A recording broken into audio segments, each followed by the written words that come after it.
बिस्मिल्लाहिर्रहमानिर्रहीम। आज के लेक्चर में हम बात करेंगे जी हीट इक्वेशन के बारे में। और हीट इक्वेशन को हम बेसिकली सॉल्व करेंगे फॉर एन इनफाइनाइट बार जो कि एक्स एक्सिस के अलोंग है। मतलब ये है कि बार की लेंथ इनफाइनाइट है।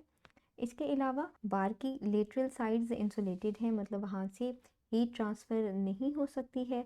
और initial temperature as a function of x given है, जिसे नाम दिया गया है एफ ऑफ एक्स का। इस इनिशियल वैल्यू प्रॉब्लम को सॉल्व करने का बेसिक पर्पज़ यही है कि इनफाइनाइट रॉड के लिए हमें टेम्परेचर डिस्ट्रीब्यूशन फंक्शन फाइंड करना है, जो कि होगा यू ऑफ एक्स टी, क्योंकि डेरिवेटिव ऑफ यू कैलकुलेट किया जा रहा है with respect to x and t. So u is the dependent variable, x और टी इंडिपेंडेंट वेरिएबल है।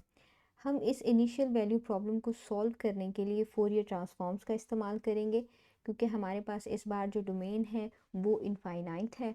सो इस सूरत में जो सबसे ज़्यादा हेल्पफुल मेथड है वो फोरियर ट्रांसफॉर्म्स का ही है। आज की इस एक वीडियो में आप बहुत कुछ सीखने वाले हैं, जैसा कि फोरियर ट्रांसफॉर्मेशन सीखेंगे, फिर फोरियर ट्रांसफॉर्म ऑफ डेरिवेटिव्स सीखेंगे, लेबनिज़ रूल ऑफ डिफरेंशिएशन सीखेंगे। जब हम फोरियर ट्रांसफॉर्म कैलकुलेट कर रहे होंगे डेरिवेटिव की, विच is partial u by partial T. इसके अलावा इंटीग्रेशन बाय पार्ट सीखेंगे, जो हम इस डेरिवेटिव की फोरियर ट्रांसफॉर्म कैलकुलेट करते हुए इस्तेमाल करेंगे। इसके अलावा solution of ordinary differential equation है, Fourier transform of initial condition भी सीखेंगे। और सबसे ज़्यादा इम्पोर्टेंट पार्ट इस लेक्चर का होगा इन्वर्स फोरियर ट्रांसफॉर्म कैलकुलेट करना सीखना, क्योंकि यही बहुत मुश्किल पार्ट होता है और स्टूडेंट को इसमें बहुत ज़्यादा मुश्किल पेश आती है। तो हम ये बहुत डिटेल में करेंगे और स्टेप वाइज करेंगे। कॉन्वोल्यूशन थ्योरम हम इस्तेमाल करेंगे इन्वर्स फोरियर ट्रांसफॉर्म को कैलकुलेट करने के लिए। सो पूरा लेक्चर ज़रूर देखिएगा ताकि आपको ठीक तरह से इनिशियल वैल्यू प्रॉब्लम को सॉल्व करना आ जाए यूजिंग फोरियर ट्रांसफॉर्म। बढ़ते हैं सॉल्यूशन की तरफ। सबसे पहले गिवन पार्शियल डिफरेंशियल इक्वेशन और इनिशियल कंडीशन लिख लें, इन्हें नाम दे लें एज इक्वेशन नंबर 1 एंड 2। फिर सबसे पहला टास्क जो होता है सॉल्यूशन में, वो हमने फोरियर ट्रांसफॉर्म कैलकुलेट करना होती है गिवन पार्शियल डिफरेंशियल इक्वेशन की। तो फोरियर ट्रांसफॉर्म का ऑपरेटर अप्लाई कर लेते हैं। अब फोरियर ट्रांसफॉर्म की डेफिनेशन अप्लाई कर लेते हैं। हमें पता है कि जब किसी भी फंक्शन की फोरियर ट्रांसफॉर्म कैलकुलेट करना होती है तो इसे e की power minus iota omega x के साथ मल्टीप्लाई करते हैं और फिर इंटीग्रेट कर देते हैं minus infinity to infinity with respect to x. Same इसी तरफ लिख लेंगे। Partial u by partial t की फोरियर ट्रांसफॉर्म कैलकुलेट करने के लिए हमारे पास ये इंटेग्रल आ गया है। इस इंटेग्रल को सॉल्व करने के लिए हम Leibniz rule of differentiation under the integral sign इस्तेमाल करेंगे, जो ये बताता है कि अगर पार्शियल डेरिवेटिव इंटेग्रल के अंदर हो तो हम उसे इंटेग्रल से बाहर लिख सकते हैं as an ordinary derivative. Integral एक वेरिएबल के रिस्पेक्ट से होता है और डेरिवेटिव दूसरे वेरिएबल के रिस्पेक्ट से, तो तब हमें पता लग जाता है कि यहाँ पे हम लिबनिज़ रूल ऑफ डिफरेंशिएशन इस्तेमाल कर सकते हैं। सो ये जो हमारे पास पार्शियल डेरिवेटिव है इसे बाहर लिख लेंगे हम एज ऑर्डिनरी डेरिवेटिव। सो यहाँ पे हम लिखेंगे डी ओवर डी टी। इसके अलावा फंक्शन के साथ मज़ीद मल्टीप्लाई हो रहा है e की power minus iota omega x और minus infinity to infinity.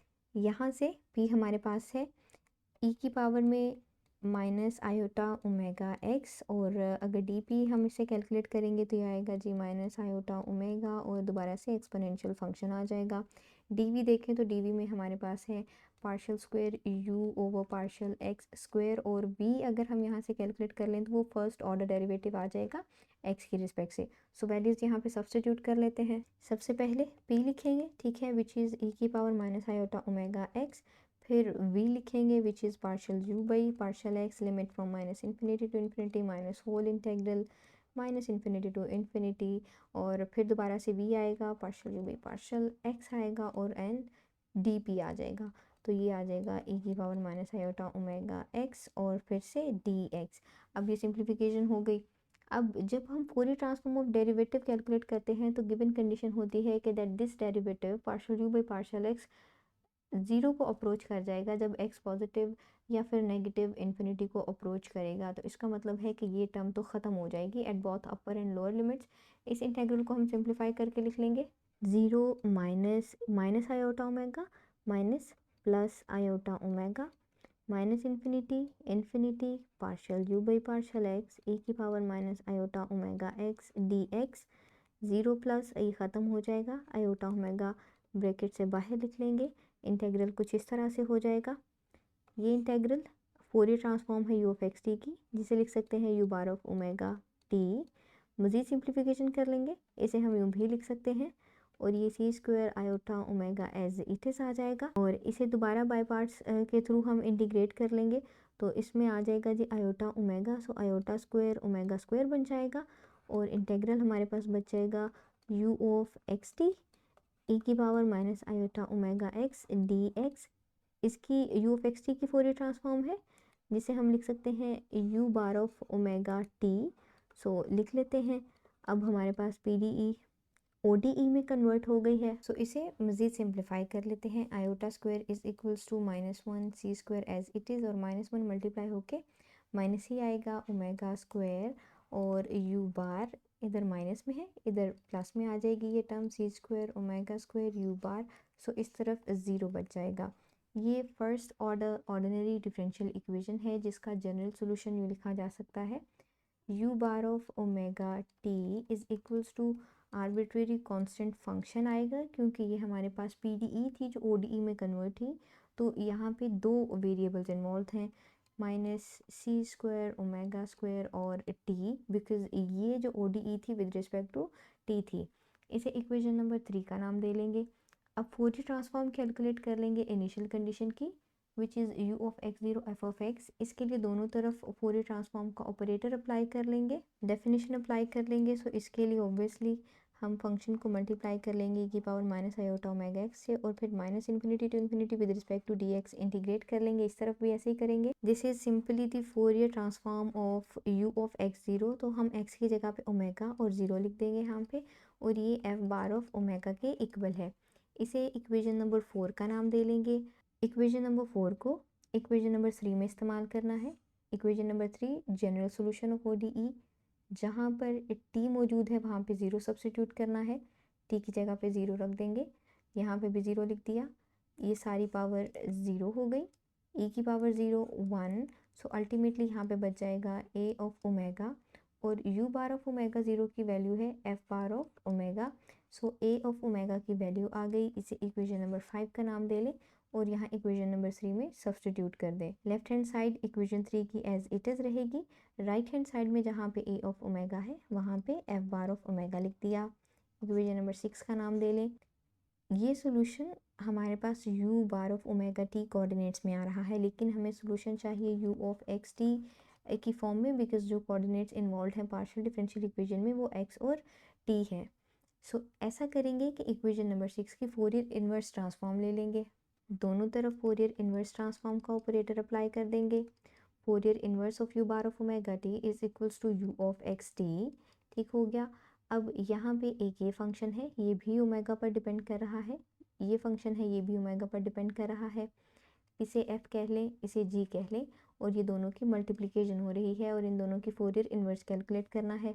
Convolution theorem हमें हेल्प आउट करेगा कि जब हमारे पास दो फंक्शंस हों, दोनों ओमेगा पर डिपेंड कर रहे हों, उनकी मल्टीप्लिकेशन आ रही हो, और उनकी फोरियर इन्वर्स कैलकुलेट करना हो, तो वो सिंपली उन दोनों फंक्शंस की फोरियर इन्वर्सेस की कॉन्वोल्यूशन के इक्वल होती है। f बार ऑफ ओमेगा से हम f ऑफ x कैलकुलेट कर लेंगे, g बार ऑफ ओमेगा से g ऑफ x कैलकुलेट कर लेंगे, और फिर दोनों की कॉन्वोल्यूशन लिख देंगे, तो सिंपली इस प्रोडक्ट की फोरियर इन्वर्स आ जाएगी। f of x f inverse of f bar of omega के इक्वल है, मतलब जो f बार ऑफ ओमेगा है इसकी फोरियर इन्वर्स कैलकुलेट करेंगे तो f ऑफ x आ जाएगा। g बार ऑफ ओमेगा की फोरियर इन्वर्स कैलकुलेट करेंगे तो g ऑफ x आ जाएगा। सो बारी बारी इन दोनों फंक्शन की पहले फोरियर इन्वर्सेस कैलकुलेट कर लेते हैं, और फिर उन्हें यहाँ पर सब्स्टिट्यूट कर देंगे, कॉन्वोल्यूशन लिख देंगे। अभी अभी हमने f ऑफ x की फोरियर ट्रांसफॉर्म कैलकुलेट की तो f बार ऑफ ओमेगा आ गया। f बार ऑफ ओमेगा की f इन्वर्स लेंगे तो दोबारा से f ऑफ x पर पहुँच जाएंगे। इसे इक्वेशन नंबर 8 का नाम दे लेंगे, इसे इक्वेशन नंबर 7 का नाम दे लें, क्योंकि हमने इसमें अभी वैल्यूज इस्तेमाल करना है। सेकेंड टर्म की फोरियर इन्वर्स ट्रांसफॉर्म कैलकुलेट करने के लिए हम इस टर्म की फोरियर इन्वर्स ट्रांसफॉर्म का फॉर्मूला इस्तेमाल करेंगे। इसे हम लेक्चर नंबर 62 में बहुत डिटेल में सॉल्व कर चुके हैं, सो उस लेक्चर को ज़रूर देखिएगा। लेक्चर नंबर 62 में हमने फोरियर ट्रांसफॉर्म कैलकुलेट की थी e की पावर माइनस ए एक्स स्क्वेयर की, जो कि हमारे पास आई थी स्क्वायर रूट पाए ओवर ए e की power minus omega square over 4a। ठीक हो गया। अब फोरियर इन्वर्स दोनों तरफ हम कैलकुलेट कर लें तो यहाँ पे बचेगा माइनस ए एक्स स्क्वायर। ठीक है, ये कांस्टेंट है, ये बाहर ही रहेगा, तो इसे यूँ भी लिख सकते हैं, और इस तरफ आ जाएगा फोरियर इन्वर्स e की power minus omega square over 4a। ये जो टर्म है यहाँ से अगर हम हटा दें तो इसे हम इस तरफ लिख सकते हैं as square root a over pi. So ultimately इस टर्म की फोरियर इन्वर्स इस फंक्शन के इक्वल है, जो कि हम यहाँ पे लिख देंगे और फिर इसकी हेल्प ले लेंगे। बेसिकली हमें इस फंक्शन की फोरियर ट्रांसफॉर्म चाहिए जो कि हमारे पास इस फंक्शन की तरह का कुछ नज़र आ रहा है। डिफरेंस है a का, तो हम a की वैल्यू फाइंड कर लेंगे। उसके लिए हम इन दोनों फंक्शंस को कंपेयर कर लेंगे। कंपेयर करने के लिए बेसिकली हम इनकी पावर्स को ही कंपेयर करेंगे, ओमेगा स्क्वायर ओवर 4a, और इस तरफ इसकी आ जाएगी minus C square omega square T. Minus minus से कैंसिल आउट हो जाएगा ओमेगा स्क्वायर के साथ, तो हमारे पास बच जाएगा 1/4a is equals to c square t. Reciprocal ले लें दोनों साइड्स का, तो यहाँ पे लिख सकते हैं 4a is equals to 1/c square t. हमें सिर्फ a चाहिए तो 4 यहाँ पे लिख लेंगे। अब हमारे पास आ जाएगा a 1/4c square T.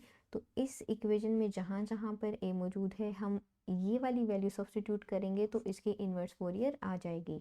So substitution कर लेते हैं। a की जगह पे हम ये वैल्यू लिख लेंगे 1/4c square T, and denominator में आ जाएगा पाई। e की पावर में भी a की जगह पे लिख लेंगे 1/4c स्क्वायर टी, और मल्टीप्लाई हो रहा है एक्स स्क्वायर। सो एक्स स्क्वायर को हम यहाँ पे न्यूमरेटर में लिख लेते हैं। ये 4c स्क्वायर टी यहाँ पे डिनोमिनेटर में आ जाएगा 4c स्क्वायर टी। इसके अलावा अगर थोड़ी सी मज़ीद सिंप्लीफिकेशन कर लें तो इसे यूँ लिख सकते हैं 1/2, और सी स्क्वायर भी स्क्वायर रूट से बाहर आ जाएगा और स्क्वायर रूट में बच आएगा पाई और टी, और यहाँ पे e की पावर में minus x square over 4c square T. इसे इक्वेशन नंबर 9 का नाम दे लें। ये जी जी ऑफ एक्स भी आ गया है हमारे पास, मतलब दूसरी टर्म की भी इन्वर्स फोरियर आ गई है। सिंपली अब हमने कॉन्वोल्यूशन फाइंड करना है। उसके लिए इक्वेशन नंबर 8 और 9 को 7 में इस्तेमाल कर लेंगे। This is equation number 7। इसकी वैल्यू इक्वेशन नंबर 8 से which was F of x convolution, और इस टर्म की भी लिख लेंगे वैल्यू इक्वेशन नंबर 9 से which is 1/2c square root pi t. e की पावर में minus x square 4c square t. Convolution find करना है। दो फंक्शंस के अगर कॉन्वोल्यूशन लिखना हो तो सिंपली एक फंक्शन में x को x माइनस ईटा से रिप्लेस कर देंगे, दूसरे में x को ईटा से, और इंटीग्रेट कर देंगे with respect to eta from the given domain that is minus infinity to infinity. So हम यहाँ पे x को x माइनस ईटा से रिप्लेस कर देंगे। सो f of x minus eta, और ये हमारे पास जो g ऑफ x है दूसरा फंक्शन है, इसमें सिंपली x को ईटा से रिप्लेस करेंगे। So 2c square root pi t e की power minus eta square 4c square t d eta, and from minus infinity to positive infinity. इसके अलावा आप यूँ भी कर सकते हैं कि x को ईटा से रिप्लेस कर दें और g ऑफ x में जो x है इसे x माइनस ईटा से रिप्लेस कर दें। सो यहाँ पे आ जाता है x माइनस ईटा का स्क्वायर, और यहाँ पे सिर्फ और सिर्फ ईटा आता है। ठीक है, सो दो तरीके हैं यहाँ पर कॉन्वोल्यूशन लिखने के दो फंक्शंस के। ये टर्म इंटीग्रल से बाहर लिख देंगे, ठीक है, ये वाली और ये दोनों टर्म अंदर ही रहेंगी because both of this terms are depending on eta, और इंटीग्रल भी ईटा के रिस्पेक्ट से है। Left hand side U of x T, required answer, required temperature distribution function हमारे पास आ गया, ठीक हो गया। So this is the required answer of the given initial value problem. So it was very easy. हमने कॉन्वोल्यूशन सीखा Fourier inverse transform calculate करने के लिए। इसके अलावा लेक्चर नंबर 62 को ज़रूर देखिएगा, वो आपको हेल्प करेगा कि Fourier transform of e minus A x square की कैसे कैलकुलेट करना है। बहुत इंपॉर्टेंट क्वेश्चन है। और इसके अलावा ऑर्डिनरी डिफरेंशियल इक्वेशन और सिंपल डेरिवेटिव की फोरियर ट्रांसफॉर्म हमने कैलकुलेट करना सीखी। So this was today's example. मज़ीद इस तरह के एग्जांपल्स के लिए चैनल को विज़िट करते रहें और इंटेग्रल्स और पार्शियल डिफरेंशियल इक्वेशंस के बारे में ज़्यादा से ज़्यादा सीखते रहें।